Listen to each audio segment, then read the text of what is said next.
You're Perp back with another video, and I just got done watching Jungle Cruise. So, before I get into this review, hit that like button and subscribe if you're new. Follow me on Twitter at PerpMinder420. And also check out in the description below where you can find all my other movie reviews.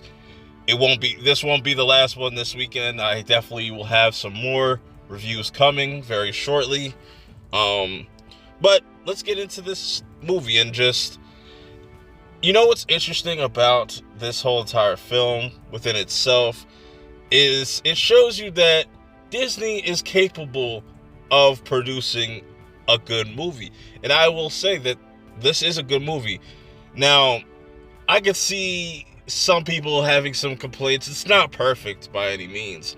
There are some things that are like, okay, but it definitely is a type of movie that reminds you of like Indiana Jones or National Treasure or even Pirates of the Caribbean, which I see a lot of people comparing this to.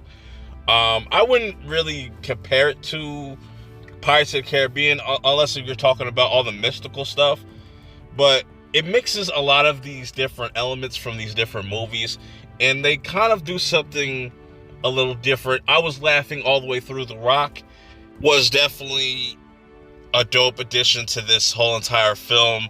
I like his kind of chemistry with Emily Blunt's character, Lily. The Rock plays Frank in this. There's a lot more to Frank's character, but when you're introduced to his character, you automatically know what he is. He's a scammer. He's a con artist, But there's a lot, like I said, there's a lot more to his character. He has a lot of personality, always cracks corny jokes that are actually pretty funny, like when you're watching it. Has a pet tiger. This movie definitely is over the top.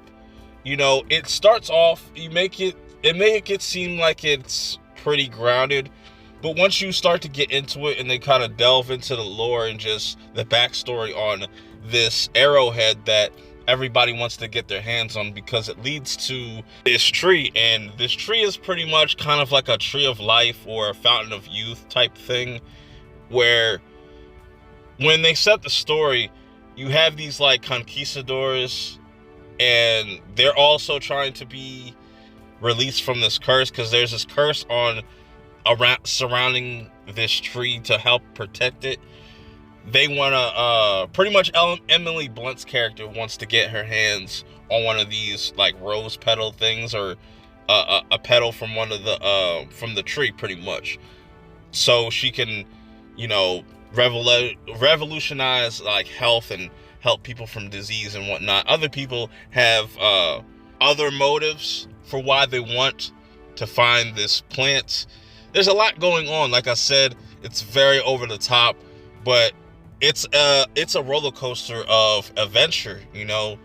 We're going on this journey with all these different characters, and it's really about Lily and Frank and their bond and how they kind of really butt heads, but they do need one another to kind of accomplish what they want to accomplish.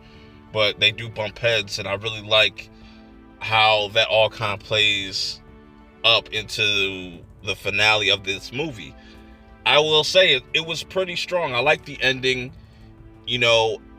I'm wondering if they're going to have some type of sequel or something like that, or if they're going to turn this into a whole franchise. It was cool, man. I think if you have a family, I think the kids will love this movie.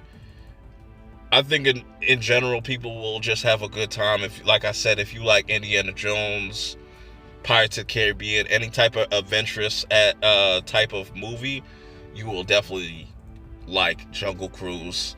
I definitely recommend you checking this out for yourself. Let me know how you guys feel about the movie in the comments below if you have seen it. Till next time, I'm out.